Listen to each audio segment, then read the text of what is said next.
Tonight, the untold crime of Adrian Bailey.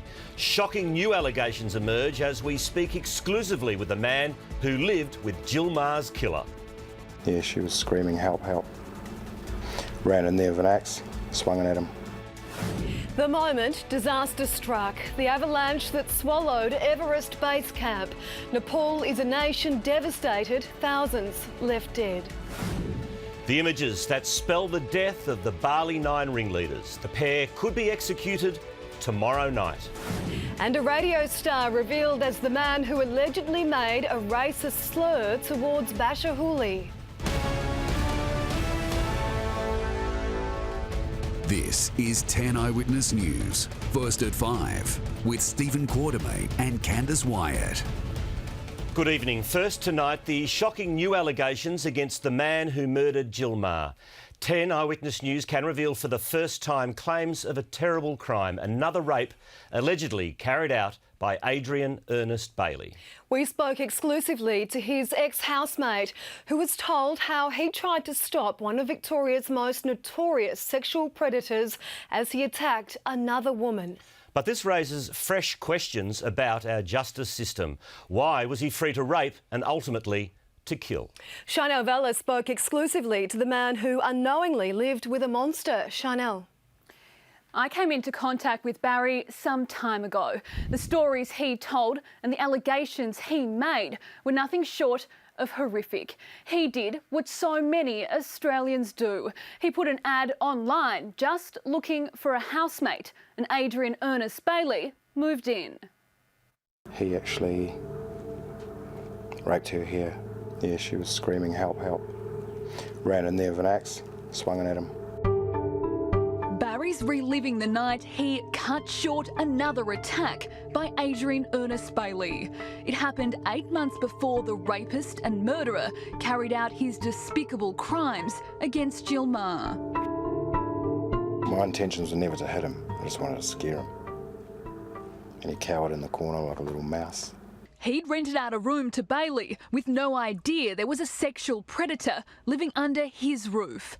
After the attack, he was furious and wanted the woman to report the assault. I put her in the car, we drove to the police station. And just as we were about to walk in, she didn't want to do it. Didn't want to press charges. And how did you feel at that point? Disgusted. Despite Barry's desperate pleas, the woman, whose identity can't be revealed for legal reasons, told him she was too afraid. Barry has now come forward after recent court cases revealed the depth of Bailey's depravity. In the last 25 years, he's committed 10 rapes, attempted another 2, assaulted 1 man and murdered Jill Maher, making him one of Australia's most notorious sex offenders. That night still haunts the father of 1. It's always on my mind. Yeah, pretty disgusted about the whole thing. But even more disturbing, Bailey was on parole for 5 rapes he'd committed, and Barry says he should have been told. How many times did the parole board contact you? None. And how many times did the parole board come to the house? None. And what did you know about him at that stage? Nothing at all. He came across as being an average Joe Blow. 10 Eyewitness News contacted the Department of Justice and asked them if they'd ever visited Bailey at his home during the time he lived with Barry. And while they did confirm the management of serious sexual offenders has been tightened, they wouldn't answer questions related to Bailey's supervision. He came across as being very professional, clean, tidy, pays bills on time. And that trustworthy facade meant Bailey was often left to look after Barry's then 5-year-old son. He'd take him down to the parks to feed the ducks, take him shopping. There was quite a high level of trust with him in regards to hanging out with my son. But Bailey had 2 sides. He was always out on the town, and he'd tell me when he'd come back he'd been involved in sexual relations with other girls. And what did he tell you about the time he spent in St Kilda? That he picked up a couple of girls involved in threesomes. Then he'd come back here the next day and sleep. He was very controlling, power crazy. Barry attended Bailey's sentencing for Jill Maher's rape and murder. He says it gave him closure. He went like this. to me. Looked up at me. I was upstairs looking down at him. And what did you do? I went like that. Then he looked away, didn't look at me. What do you think of Adrian Bailey now? That he's in the right place for the rest of his natural life. Good evening. 10 Eyewitness News can exclusively reveal that another victim of one of Victoria's most notorious criminals has come forward.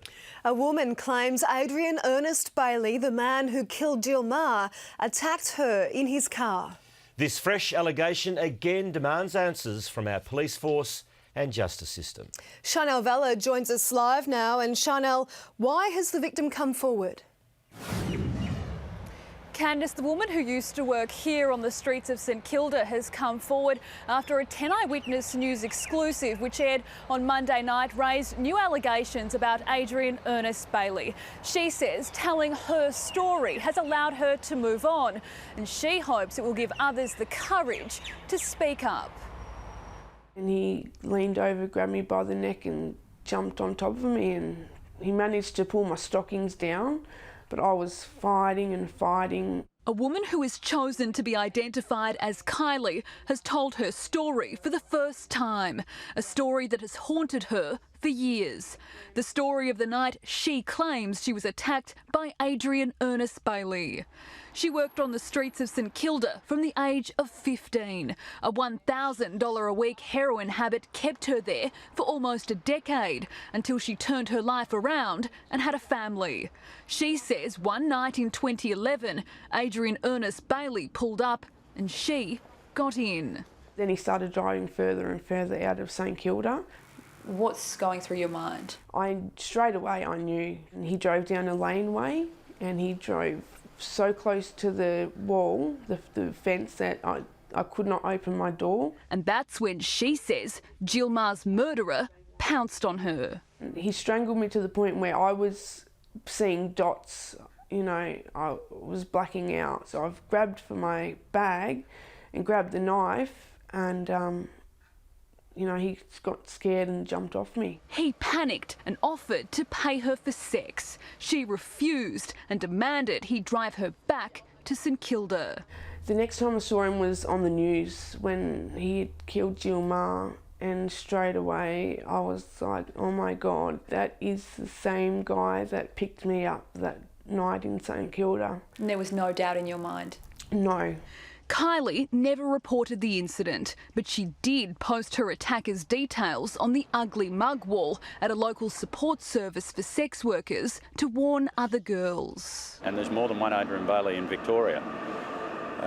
So if people see that you will get caught, that women are strong enough to get into a witness box and to prosecute these things, then these people will be put away. Kylie has chosen to tell her story because she says there are other victims out there, and she hopes by revealing her ordeal, it will encourage them to come forward. There are girls I've heard talking that they think that it was him that attacked them. They're just too scared to come forward. Chanel Vella, 10 Eyewitness News.